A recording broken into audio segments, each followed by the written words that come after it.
The big glass towers of Nexus Prime reached high into the purple sky. Inside the largest tower, hundreds of alien beings sat in a giant circle. They came from all corners of the galaxy for the same meeting they held every 3 months. The Galactic Trade Council was starting another session. Chairman Vexstar looked at his screen. His blue skin had dark spots that changed color when he felt worried. Right now, those spots were getting darker. He counted the empty seats in the Great Hall. Most seats had someone sitting in them, but one seat had been empty for a long time. The seat belonged to Earth. Vexstar remembered Jake Morrison, the human who used to sit there. Jake was loud and always asked difficult questions. He made deals that other aliens thought were crazy, but somehow they always worked out well for everyone. Jake had not come to the last 7 meetings at first. Nobody cared. Humans were known for being strange. They did things their own way, and sometimes showed up late or missed meetings completely. The other council members thought Jake was probably busy with some human project that made no sense to normal people. But 7 meetings was a long time, even for humans. On the other side of the hall, Ambassador Kethera whispered to her helper. Kethera had green skin and 4 arms. She was very good at remembering small details that other people forgot. "Have you seen any human ships lately?" she asked her helper. The helper, a young Civian named Poltek, thought for a moment. "No, Ambassador. Now that you ask, I cannot remember the last time I saw a human trader in our space." Kethera felt worried. Human traders used to visit Civian space all the time. They brought movies, music, and books that people all over the galaxy loved to buy. Human stories were different from alien stories. They were full of hope and showed people doing impossible things. Many young aliens loved them. "Check the trade records," Kethera told her helper. "See when the last human ship came through our borders." Far away from Nexus Prime, on a dirty industrial world called Corvin 7, Zilanoth was having his own problems. Zilanoth ran a big factory that dug rare metals out of the ground. The factory used special machines that only humans knew how to make. These machines were called gravity manipulators. They could make heavy things light and light things heavy. With them, workers could move huge rocks like they were made of paper. Without them, the work took 10 times longer and was much more dangerous. Zilanoth stood in his office, looking at a message on his computer. The message said that Henderson Industries on Earth had not sent the new parts he ordered 6 months ago. He had sent many messages asking where his parts were, but nobody answered. "Maybe their communication system is broken," he told his assistant. But deep down, Zilanoth felt something was wrong. Henderson Industries had never been late with an order before. They were known for being very reliable. If they said they would deliver something on a certain day, it always arrived on time. The factory was already having problems. 3 of the gravity manipulators had broken down last month. Without replacement parts, Zilanoth would have to shut down half of his operation. Thousands of workers would lose their jobs. In another part of the galaxy, something very different was happening. A large human ship called the New Horizon moved quietly through empty space. The ship was exploring areas that no one had ever seen before. Commander Lisa Baker stood on the bridge, looking at the stars through the big window. Lisa was 42 years old and had been exploring space for most of her adult life. She had short brown hair and calm green eyes that missed nothing. "How long since our last communication with Council Space?" she asked. Chief Engineer Sam Rodriguez checked his computer. Sam was a big man with dark skin and hands that were always dirty from working on machines. 8 months, 3 weeks, and 2 days, Commander. Lisa nodded. "Good. Maintain the blackout." Sam looked uncomfortable. "Commander, some of the crew are asking questions. They want to know why we cannot talk to their families back home." "I know it is hard," Lisa said, "but our orders are clear. No communication until the mission is complete." Sam did not ask what the mission was. He had learned not to ask questions that would not be answered, but he wondered, like all the crew, why they had left everything. behind to explore empty space while staying completely silent. The New Horizon was not alone. Scattered across the far edges of the galaxy, dozens of other human ships were doing the same thing. They explored new worlds, studied strange stars, and gathered information about things that had never been seen before. But they did not talk to anyone except each other, and only when absolutely necessary. Back on Nexus Prime, the council meeting was ending. Chairman Vexstar made his final announcements for the day.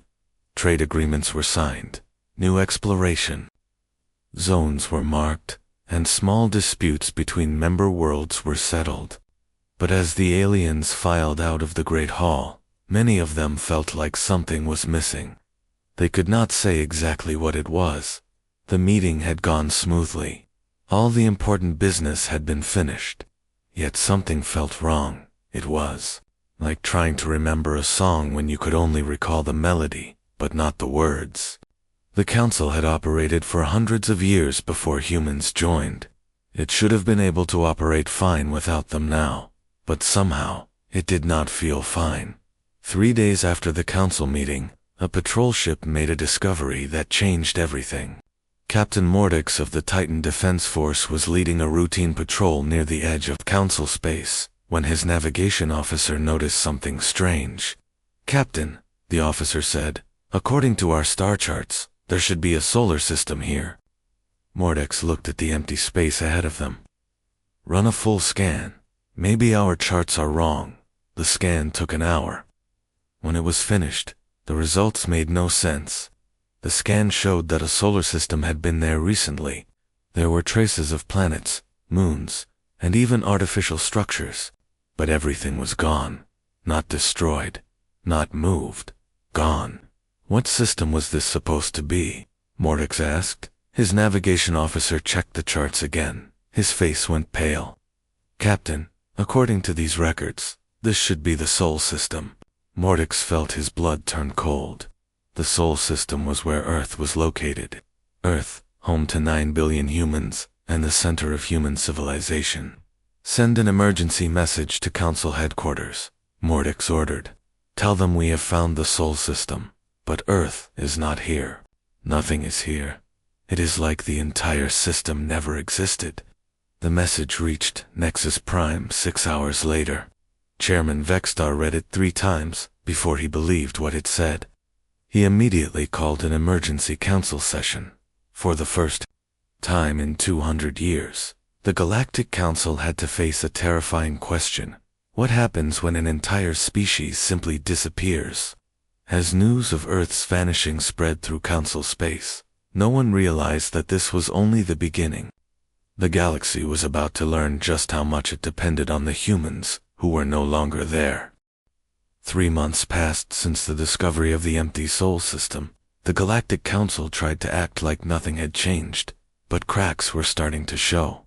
The first big problem came from the hegemony of Kralter. The Kralter were a warrior race with gray skin and red eyes. They loved fighting and had always wanted to expand their territory. For many years, they had looked at the peaceful world of Eldara with hungry eyes. The Eldari were gentle people who spent their time making art and studying science. They had blue skin that glowed softly in the dark and lived in beautiful crystal cities. They had no army and no weapons of war. They believed that all problems could be solved with words instead of violence. General Thokvar of the Kralter military stared at a map of Eldari space. He had been planning this invasion for 5 years, but one thing had always stopped him. Earth's Rangers. The Rangers were special human soldiers who kept peace in the galaxy. They were not part of any government, but they worked for the Council to stop wars before they started.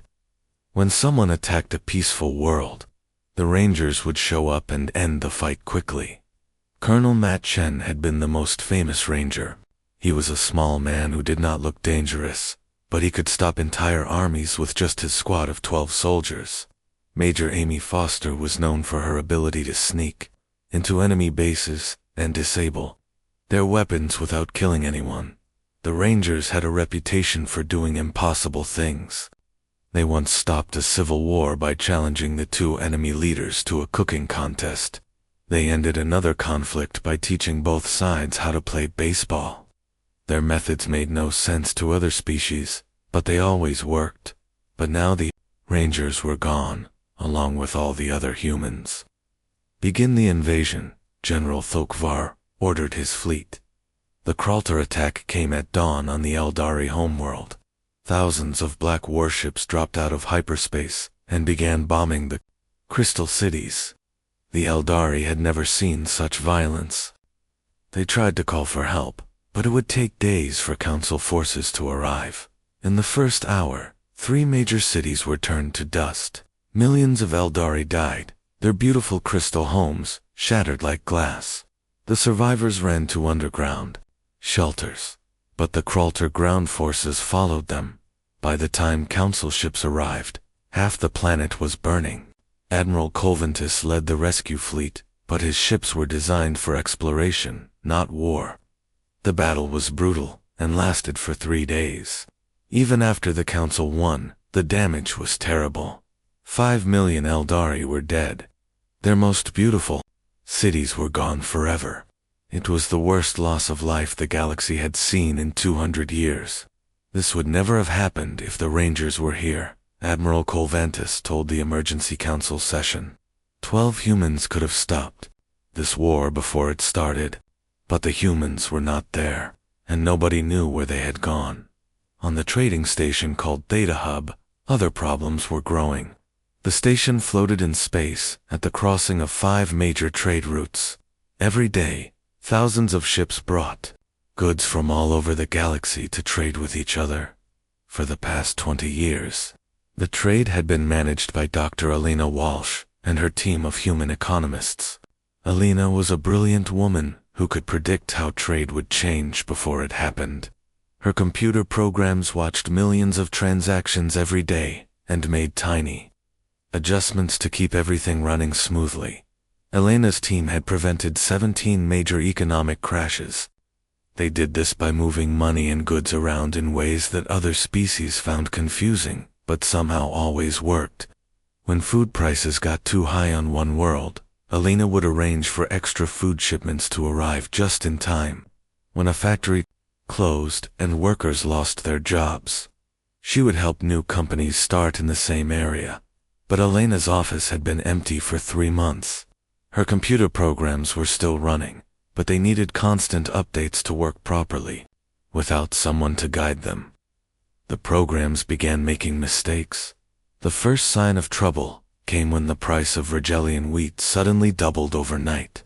Then the cost of fuel crystals from the Andorian mines crashed, leaving thousands of miners without work.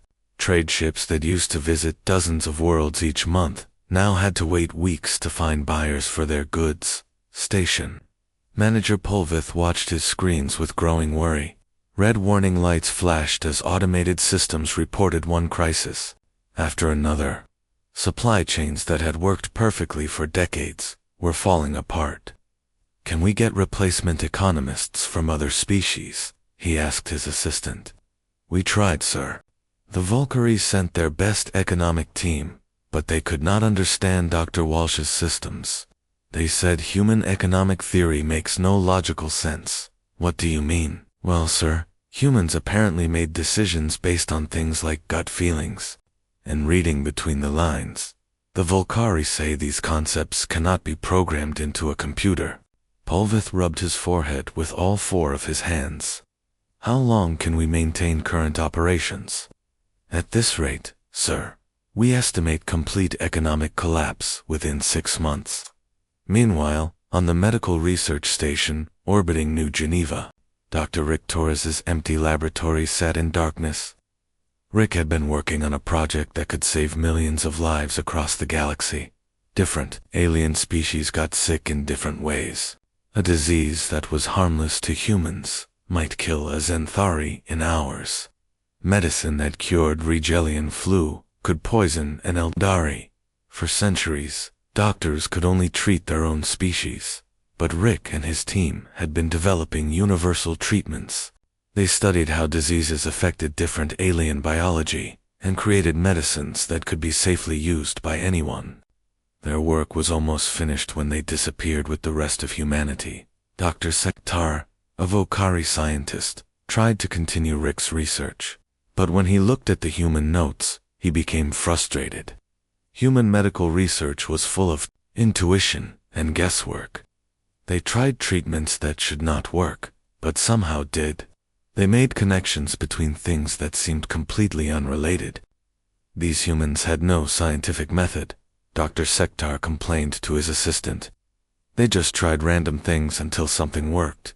It is completely illogical. But their treatments did work. The cross-species organ transplants they developed saved thousands of lives. Yes, but I cannot figure out how they knew what to try. Their notes say things like had a hunch and seemed worth testing. What does that mean? The assistant had no answer. Without the human intuition that had guided the research, the project came to a halt. The real crisis hit when a plague outbreak started on 3 Regelian colonies. The disease spread quickly and killed 1 in 10 people who caught it. In the past, Dr. Torres would have had a cure ready within weeks. His team had stopped dozens of similar outbreaks. But Dr. Torres was gone. The council's best doctors worked day and night, but they could not stop the plague. By the time they developed a treatment, 50,000 Regelians were dead. Emergency. Council sessions became weekly events. Chairman Vextar found himself dealing with one crisis after another. Wars that should have been prevented, trade problems that should have been solved easily, medical emergencies that should have been controlled quickly. We need to face the truth, Ambassador Cathera said during one late-night session. The humans were not just another member species. They were essential to how our civilization works. That is impossible, replied Senator Murdoch of the Titan Confederation. We had advanced civilizations for thousands of years before humans joined the council. Yes, but look what has happened in just 3 months, Cathera shot back. War, economic collapse, plague, things that never happened when humans were here. You are suggesting that one species, barely 200 years in space, was somehow holding our entire civilization together. I am suggesting that we should consider the possibility. The debate continued through the night, but no one could agree on what to do. Some council members wanted to search for the missing humans. Others thought they should focus on replacing human functions with their own people. A few suggested that the humans had abandoned them on purpose and should be considered enemies if they ever returned. But deep in space, far from any council world, the human fleet continued its mysterious mission. The ships moved through empty regions that no other species had ever explored. They studied strange phenomena and gathered data on things that had no names, Commander. Lisa Baker stood in the communication center of the New Horizon, listening to intercepted council transmissions. The reports from Eldara made her heart heavy. She knew that 12 Rangers could have stopped that war without firing a shot. Any word from Admiral Blake? She asked the communication officer. Latest transmission confirms we are still on schedule. Commander, Phase 2 should begin in another 3 months. Lisa nodded, but she felt the weight of every life lost while they stayed hidden. What about crew morale? Some are asking questions, ma'am. They know something terrible is happening in council space. It is hard for them to stay silent when they could help. I know. It is hard for all of us. But the mission comes first. Lisa turned back to the star charts. Somewhere in the darkness ahead lay the answer to humanity's greatest gamble. They had given up everything they had built in council space for a chance to save it all.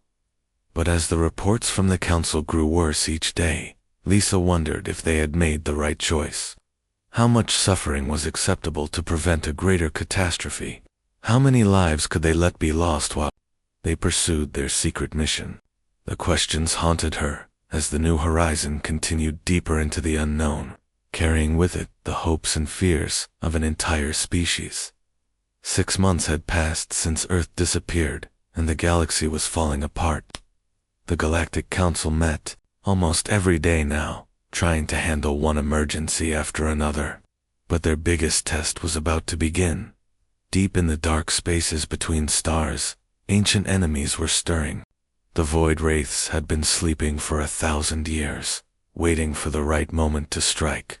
These creatures were older than any current civilization and hungered for the life, energy of inhabited worlds. The wraiths looked like living shadows, with glowing red eyes. They could move through space without ships and pass through solid matter like ghosts. Their touch could drain the life from any living thing in seconds. Long ago, they had destroyed entire star systems before finally being driven back into the dark. But now they sensed weakness in the galaxy. The careful balance that had kept them away was broken.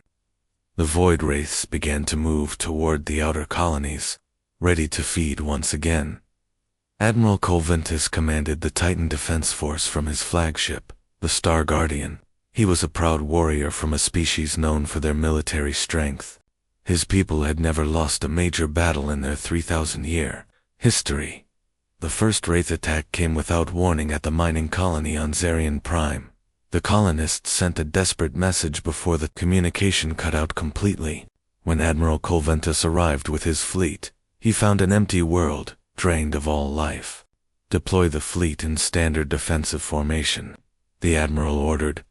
His tactical officer, Lieutenant Vexpel, looked worried. Sir, should we not use the Morrison Doctrine for this type of enemy? Admiral Colventus paused.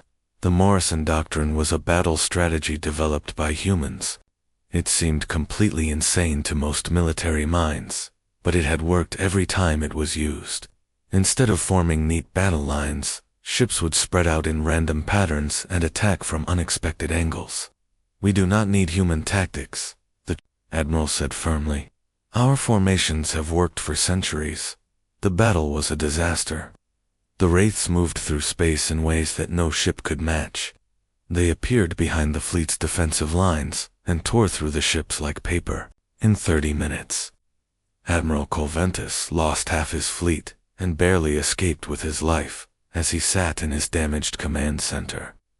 The Admiral finally understood what his tactical officer had meant. Human military strategies made no logical sense, but they worked because they were unpredictable. No enemy could plan for attacks that had no pattern. Colonel Matt Chen used to say that the best battle plan was to have no plan at all. Confusion is your friend, he would tell other officers. If you don't know what you're doing, the enemy can't possibly know either. But Colonel Chen was gone, along with all the other human military advisors. The galaxy's defense forces had to fight the wraiths using old, predictable methods. They lost 3 more colonies before the wraiths retreated to plan their next attack. On the research station orbiting Kepler Prime, other problems were becoming clear. The station had been home to the galaxy's most advanced scientific projects. Human researchers had worked alongside alien scientists to solve problems that affected everyone. Dr. Kevin Park had been the head of xenobiology research. He studied how different species could adapt to survive in hostile environments. Kevin was fascinated by how life found ways to exist in places where it should be impossible. His most important project involved rapid genetic adaptation. Kevin had discovered that some species could change their own biology in just a few generations when faced with new challenges. He was developing treatments that could help any species adapt to new environments quickly. The research had practical applications for millions of colonists living on worlds with dangerous atmospheres or extreme weather. Without Kevin's treatments, these colonies would slowly die as their inhabitants failed to adapt to their harsh new homes. Dr. Zilthara, Kevin's alien research partner, tried to continue the work alone. But she quickly realized that human scientific methods were unlike anything other species used. Humans would test ideas that seemed impossible. They made connections between things that had no obvious relationship. Kevin once told me that the answer to atmospheric adaptation might be found by studying how flowers change color, Dr. Zilthara explained to her assistant. When I asked him to explain the connection, He said he just had a feeling. A feeling, Doctor. Yes, humans seemed to understand things without being able to explain how they knew. They called it intuition. The assistant looked confused. But how can we continue research based on feelings we do not have? Dr. Zilthora had no answer.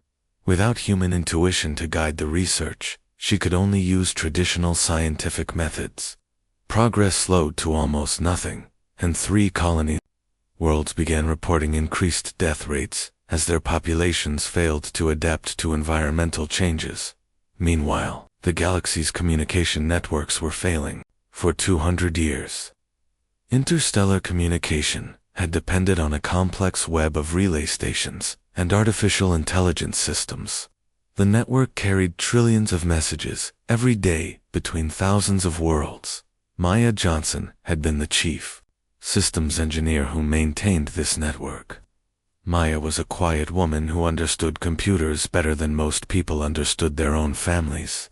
She had designed automated maintenance protocols that kept the system running smoothly.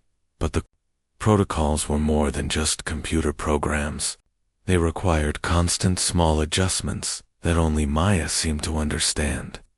She would notice patterns that were invisible to others and fix problems before they became serious. The communication lag between Sectors 7 and 12 is increasing, reported Chief Engineer Polanex from the Central Communications Hub. By how much? Asked his supervisor. 0.3 seconds this week. It does not sound like much, but Maya Johnson's notes say this pattern always leads to total system failure. Within 6 months. Can you fix it? I can try, but I do not understand why she made half of these adjustments. Her notes say things like system felt sluggish and noticed unusual harmonics in data flow. What do those things even mean? The supervisor did not know either. Throughout the galaxy, communication systems that had worked perfectly for decades began developing mysterious problems. Messages were delayed, connections dropped randomly, and entire sectors sometimes lost contact for hours at a time. The economic effects were immediate. Trade agreements that depended on instant communication fell apart. Families separated across star systems could not talk to each other reliably. Emergency services on many worlds stopped working properly. But perhaps the strangest change was happening in the galaxy's religious and philosophical communities. For the past century, human thinkers had quietly influenced how other species understood ethics, morality, and the meaning of life. Dr. Nancy White had been a human philosopher who taught at universities across council space. She had written books that were read by billions of aliens. Her ideas about peaceful coexistence and mutual understanding had shaped treaties between dozens of species. Nancy's most famous teaching was called the Harmony Principle. She believed that differences between species were not problems to be solved, but strengths to be celebrated. When species worked together, combining their different abilities and perspectives, they could accomplish things that no single species could do alone. This idea had become the foundation of the Galactic Council itself. But without Nancy and other human philosophers to explain and defend these concepts, some species began to question them. Why should we work with other species when we could be stronger alone? Asked Senator Murdoch during a council session. The Harmony Principle was a human idea. Maybe it only worked because humans were here to make it work. Are you suggesting we abandon 2 centuries of peaceful cooperation? Chairman Vexter replied. I am suggesting that maybe the humans left because they knew something we do not. Maybe they realized that this whole system was doomed to fail. Similar conversations were happening on worlds throughout council space. Without human voices to remind everyone why cooperation mattered, old prejudices and fears began to return. Species that had been allies for generations started to view each other with suspicion. On the edge of known space, Admiral Tony Blake received daily reports from his hidden base. Each message brought news of more failures in the galaxy they had left behind. The military defeats, the economic collapse, the breakdown of communication systems. The growing distrust between species. Admiral Blake was a tall man with gray hair and tired eyes. He had been one of Earth's most respected military leaders before, taking command of the evacuation fleet. The weight of command had never felt heavier than it did now. "Sir," his aide reported, "we have intercepted another Council transmission. They are requesting immediate assistance from any human forces that might be listening." "What is our status on the primary mission?" "Phase 2 is complete, Admiral. Dr. Brown's team has confirmed the threat trajectory. We have perhaps 12 months before the cascade reaches the galaxy's core." Admiral Blake nodded grimly. "In Phase 3, engineering teams report they need at least 6 more months to complete the countermeasures. So we stay hidden while the galaxy suffers." "Yes, sir. If we reveal ourselves now, we might save some lives in the short term, but everyone dies when the cascade hits." Admiral Blake stared at the star charts, showing their position in deep space. They were further from home than any human had ever traveled, working desperately to prevent a catastrophe that would destroy everything they had ever known. But as he watched the galaxy they had sworn to protect tear itself apart in their absence, Admiral Blake wondered if they would have anything left to save by the time their mission was complete. 1 year had passed since the Sol system went dark. The Galactic Council was dying, and everyone knew it. What had once been a proud union of hundreds of worlds was now a desperate collection of survivors trying to hold on to the pieces of their broken civilization. The collapse of the Xanthari Empire shocked everyone.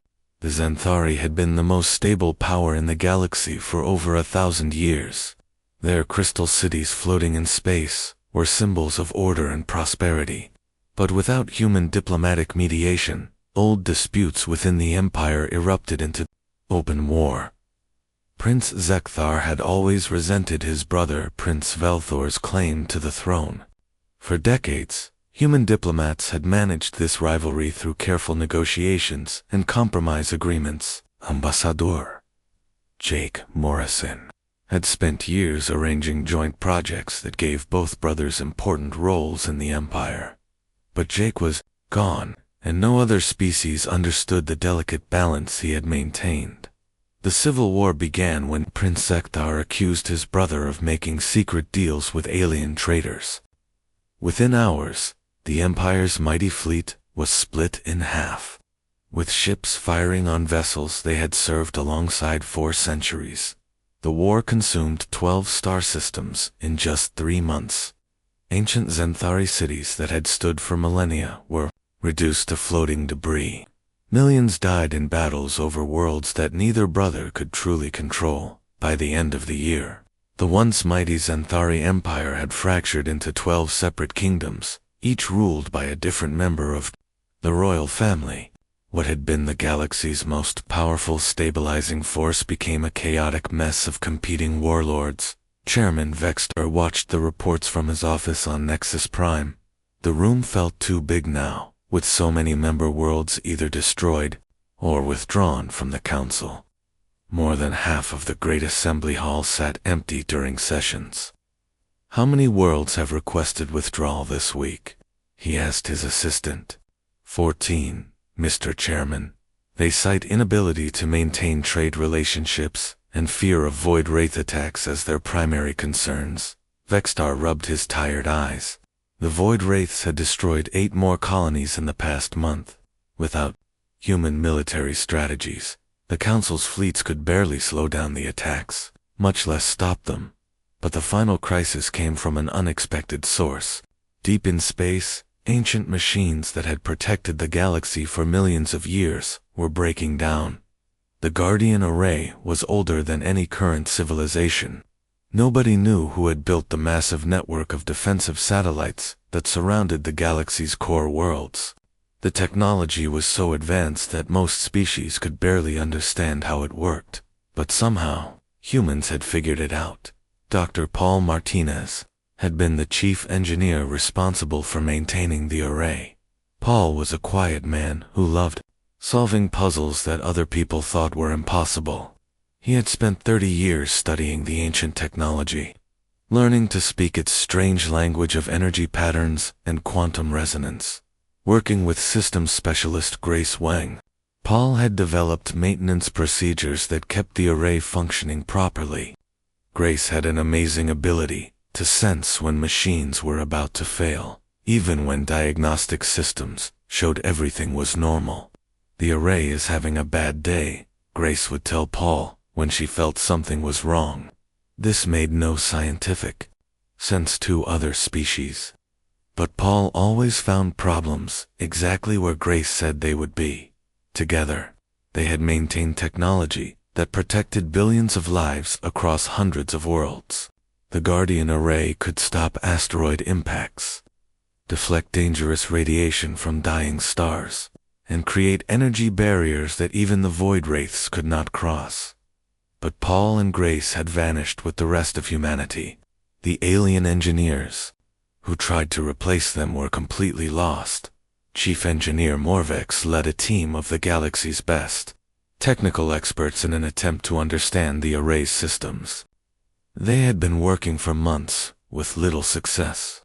The human maintenance logs make no sense, Morvex reported to an emergency council session. Dr. Martinez wrote things like array feeling cranky today, applied gentle encouragement to nodes 7 through 12. What does that even mean? Did his methods work? Asked Chairman Vexter. That is the problem, sir. Every time he did something that sounded completely insane, the array's performance improved dramatically. But we cannot replicate his techniques because we do not understand his reasoning. Can you keep the array running without understanding it? Morvex looked uncomfortable. We are trying, sir, but the system is degrading faster than we can repair it. At current rates, we estimate total array failure within 6 months. The room fell silent.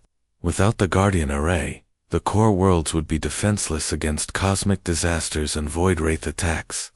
Entire star systems could be wiped out by radiation storms or asteroid impacts. In desperation, the Council approved a project that would have been unthinkable just a year earlier. If they could not find the missing humans, perhaps they could create new ones. Director Valthus led the genetic reconstruction project from a secret laboratory on Titan Base.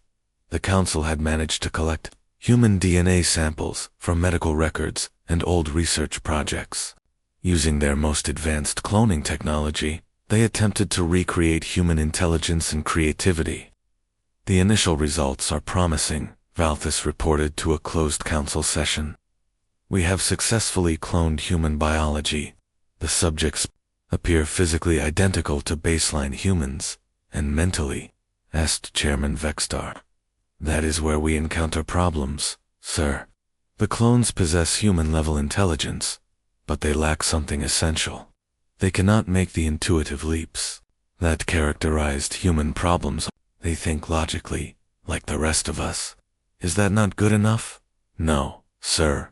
We tested them with problems that humans had solved easily. The clones approach each challenge methodically and reach reasonable conclusions, but their solutions are obvious ones that any species could develop. They lack the creative spark that made humans unique. Senator Kolanth leaned forward. You are saying that human ability came from something more than genetics. That appears to be the case. Human intuition, creativity, and adaptability seem to be products of their cultural evolution, not their biology. We can clone their bodies, but we cannot clone their souls. The genetic project was quietly abandoned after the clones failed every test of creative problem solving. The Council had learned a bitter lesson. Humans could not be replaced, only missed. Meanwhile, in the far reaches of uncharted space, Captain Steve Johnson finally learned the truth about humanity's disappearance. Steve commanded the exploration vessel Discovery, one of dozens of human ships scattered across the dark regions beyond the galaxy's edge. For a year, Steve and his crew had followed orders without knowing why. They had explored empty star systems, collected data on cosmic phenomena, and maintained strict communication silence. The crew had asked questions, but Steve could only tell them that their mission was classified. Now, Admiral Blake had authorized him to reveal the truth to Dr. Kate Brown, the mission's lead scientist. Kate was a brilliant astrophysicist who had been studying strange energy readings in deep space. "Doctor, I need you to understand something," Steve said, as they stood in the ship's main laboratory. "We did not disappear because we wanted to abandon the galaxy. We left to save it." Kate looked confused. "Save it from what, Captain?" 3 years ago, our deep space monitoring stations detected something terrible. A dark matter cascade moving through intergalactic space toward our galaxy. I have never heard of such a thing. Most species never look beyond their own borders. Humans have always been curious about what lies in the darkness between galaxies. That curiosity saved everyone. Steve activated a holographic display, showing the galaxy surrounded by empty space. A dark wave moved slowly, but steadily, toward their home. "The cascade is a chain reaction in dark matter itself," Steve explained. "When it reaches our galaxy, it will destabilize the quantum foundations of normal matter. Every star, every planet, every living thing will simply cease to exist." Kate stared at the display in horror. "How long do we have?" 18 months, maybe less. Our scientists have been working desperately to find a way to stop it. But the solution requires technology and resources that could only be gathered by abandoning everything else. So humanity sacrificed itself to save everyone who never understood us. That is one way to look at it. We prefer to think of it as the ultimate problem-solving challenge. If there is a way to stop this cascade, humans will find it. Steve paused, watching the determination grow in Kate's eyes. "But first, we have to survive long enough to complete our work. And based on the reports we are receiving from Council Space, the galaxy may tear itself apart before the cascade ever arrives." Kate nodded slowly. "Then we had better hurry."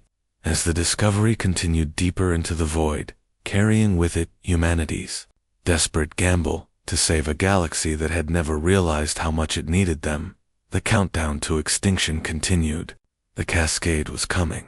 Indifferent to the political chaos and social breakdown it had indirectly caused, in less than 18 months, either humanity would find a way to stop the unstoppable, or everything they had ever known would simply fade into darkness. The message went out on every frequency, broadcast to every corner of the galaxy. It was the most desperate call for help in the history of the Galactic Council. "To any human forces who may be listening," Chairman Vexstar spoke into the recorder, his voice heavy with exhaustion and regret. "The Galactic Council formally acknowledges that we have failed. Without humanity's guidance, our civilization is collapsing. We have lost wars that should never have been fought, watched economies crash that you kept stable, and seen ancient systems fail that only you knew how to maintain." He paused, looking around the nearly empty council chamber, where once hundreds of delegates had debated the future of thousands of worlds. Now only a few dozen representatives remained to speak for the scattered remnants of galactic society. "We know now what we should have understood long ago. You were not just another member species among hundreds. You were the bridge that connected us all, the translators who helped us understand each other, the problem solvers who found solutions when none seemed possible." Vexstar's voice cracked slightly as he continued. "If you can hear this message, if you still care about the worlds you once protected, please come home. We need you. The galaxy needs you. We are sorry it took losing you to understand how much you meant to us all." The message was sent with maximum power toward every region of space where human ships might be hiding. Then the council waited, hoping that somewhere in the darkness their former partners were listening. 18 months after Earth's disappearance, the message reached the human fleet at the edge of the galaxy. Admiral Tony Blake received it in his command center aboard the Terra Nova, humanity's largest ship and the heart of their desperate mission. The Admiral was not alone. President Helen Clark had arrived from the civilian transport ships to hear the Council's plea. She was a small woman with gray hair and steady hands that had guided humanity through its darkest hour. "They are begging us to return," Admiral Blake said, after playing the message. "And what is our status?" President Clark asked. Dr. Carl White, the mission's chief strategist, stepped forward with his report. Carl was the man who had first detected the dark matter cascade and convinced humanity to abandon everything they had built to stop it. "The countermeasure array is nearly complete," Carl reported.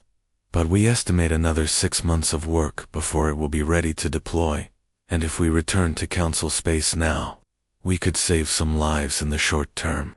Human expertise could stabilize their economies, stop their wars, and repair their failing systems. But when the cascade arrives, everyone dies anyway." President Clark studied the star charts showing both the Council's territory and humanity's current position. "How many people are we talking about?" "Current Council population is approximately 2 trillion sentient beings across 400 surviving worlds," Admiral Blake answered. "But the collapse is accelerating. At current rates, we estimate less than 50 billion survivors by the time the cascade reaches them." The weight of those numbers filled the room. 2 trillion lives hanging in the balance, dying slowly from problems that humans could solve easily, while humanity worked desperately to prevent a catastrophe that would kill everyone. "I am calling an emergency session of Congress," President Clark announced. "Every human in the fleet gets a vote on this decision." The Great Debate, as historians would later call it, lasted for 3 days. In the massive cargo bay that served as humanity's temporary parliament, representatives from every ship in the fleet argued about the most important choice their species had ever faced. Captain Julie Park spoke for those who wanted to return immediately. "Every day we stay hidden, good people die from problems we could fix. The Eldari children killed in wars we could have prevented. The colonists dying from diseases we could cure. The traders losing their livelihoods in economic crashes we could stop. How is our mission worth their suffering?" Commander Lisa Baker argued for continuing the mission. "If we reveal ourselves now, we save some lives but doom everyone. The cascade will not care about our good intentions. It will destroy every living thing in this galaxy, regardless of whether we helped a few worlds along the way." Dr. Kate Brown presented the scientific facts. "The cascade represents an extinction-level event for all matter-based life in this galaxy. Our countermeasure array is the only hope of stopping it, but the array must be completed and deployed from our current position to be effective." The debate raged through the night. Some argued that humanity had already sacrificed enough by abandoning their home to save everyone else. Others insisted that their responsibility was to the living, not to future possibilities. Captain Steve Johnson offered a compromise. "What if we send some ships back while others continue the mission? We could provide limited assistance while keeping our main force focused on the cascade." "No," Dr. Carl White replied firmly. "The countermeasure array requires every ship, every engineer, every scientist we have. There is no margin for error. Split our forces, and we guarantee failure." As dawn broke on the 3rd day, President Clark called for the final vote. Every human in the fleet cast their ballot electronically. The choice was simple: return to save the Council now, or stay hidden to save everyone later. The result was announced that evening: 847 votes to return, 832 votes to continue the mission. Humanity would go home, but as President Clark prepared to give the order, Dr. White made one final plea. "Madam President, I understand the vote, but I beg you to reconsider. We are so close to completing the array. 6 more months, and we can save everyone. Go back now, and the best we can do is ease their suffering before the cascade kills them all." President Clark looked around the room at the tired faces of humanity's leaders. They had carried this burden for over a year, watching their galaxy tear itself apart while they worked in secret to save it. "The vote was close," she said finally. But democracy means accepting results we disagree with. Dr. White, how quickly can we begin redeployment? Ma'am, with respect, that is not the right question. The question is whether we have the courage to make the hard choice instead of the popular one. The room fell silent. Everyone understood what he meant. Sometimes, saving people meant letting them suffer in the short term. Sometimes the greatest kindness looked like the cruelest abandonment.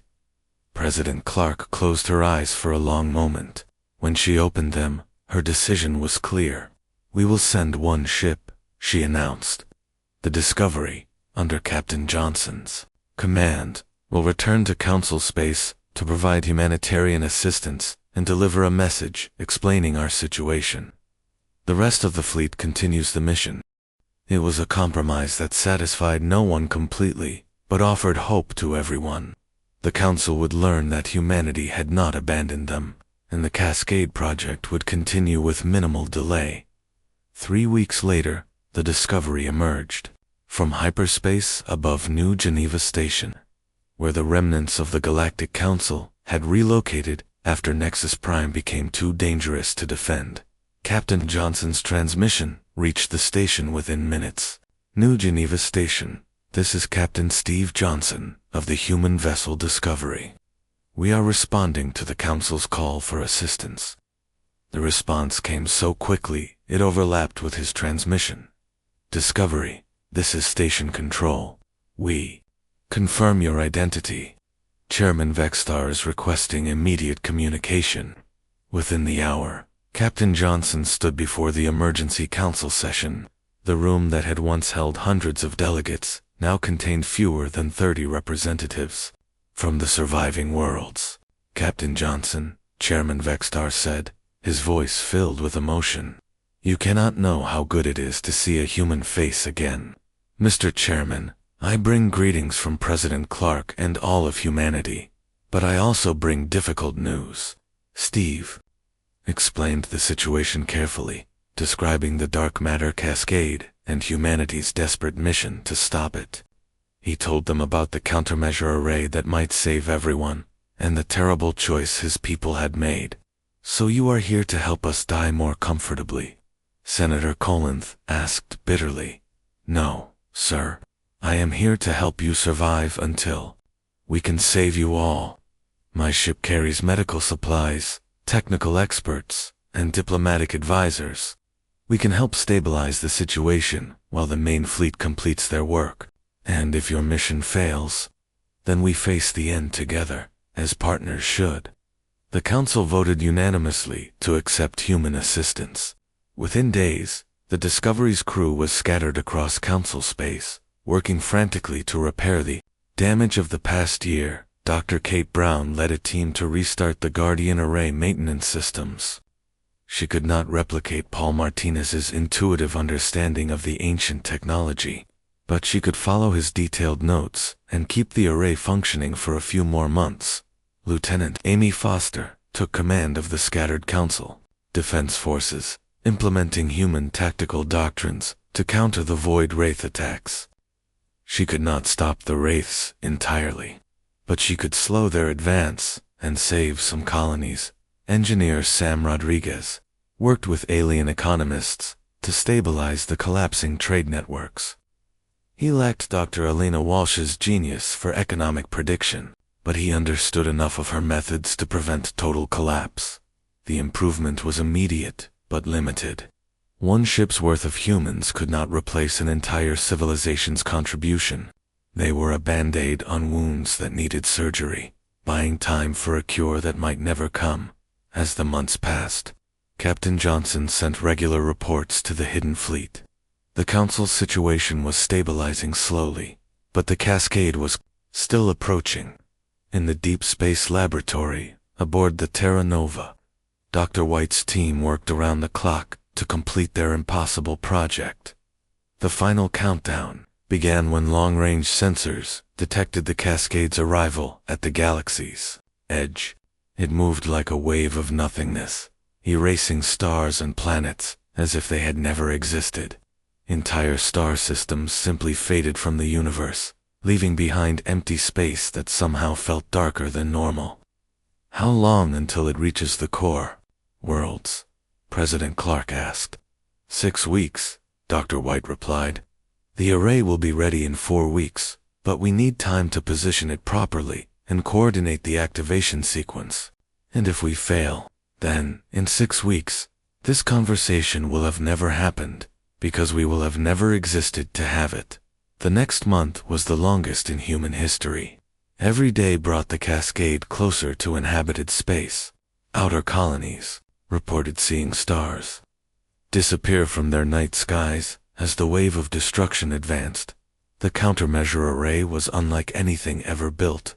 It consisted of thousands of specialized satellites linked by quantum communication networks, all powered by the fusion reactors of humanity's entire fleet. The theory was sound. By generating a precise interference pattern in dark matter itself, they could disrupt the cascade reaction and stop its advance, but it had never been tested on this scale. One miscalculation, one failed component, one synchronization error, and the cascade would continue its inexorable advance toward the galactic core. On the day of deployment, every human held their breath as Dr. White initiated the activation sequence. The array powered up slowly, each satellite adding its energy to the growing network. Status lights turned green one by one as the system reached full power. All stations report ready, Dr. White announced, initiating cascade interference in 3.2.1. Now. Space itself seemed to ripple as the array sent its signal into the approaching wave of destruction. For a moment, nothing seemed to happen. Then, slowly, the cascade began to slow. "It is working," whispered Dr. Kate Brown, watching the sensor readings. "The reaction is destabilizing." Over the next hour, the wave of nothingness ground to a halt, then began to collapse back on itself.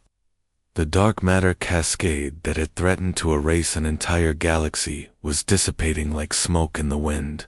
"Cascade neutralized," Dr. White reported, his voice shaking with exhaustion and relief. "The galaxy is safe." The celebration aboard the human fleet was brief. They had saved everyone, but at a cost that would take generations to fully understand. Humanity had spent over a year in exile, watching their galactic families suffer while they worked in secret to save them all. The return journey to Council Space took 3 weeks. When the human fleet emerged from hyperspace above New Geneva Station, they found the entire surviving Council fleet waiting to welcome them home. Captain Dan Miller commanded the Vanguard Squadron as they approached the station. His ships moved slowly, their crews overwhelmed by the sight of so many alien vessels flying in perfect formation to honor their return. "New Geneva Station, this is Captain Miller requesting docking clearance for the Earth fleet."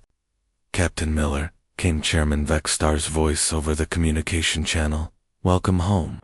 All docking bays are cleared for your arrival. The Council is waiting."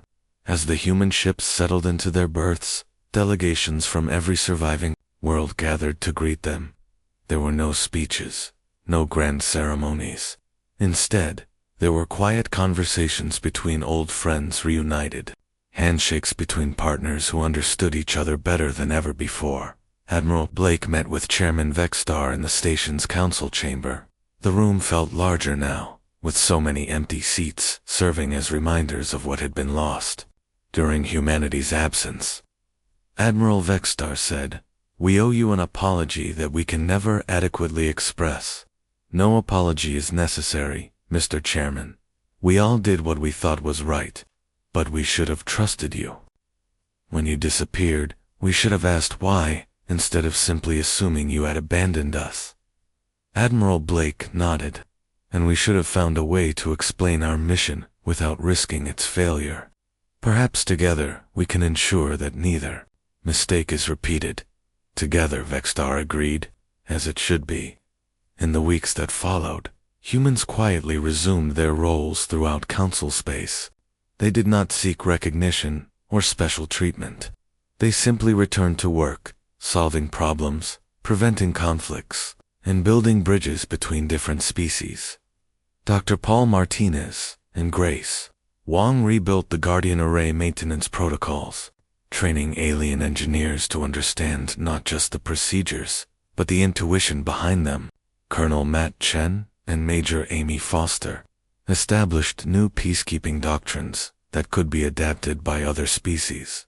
Dr. Alina Walsh worked with alien economists to create more robust financial systems that could survive without constant human oversight.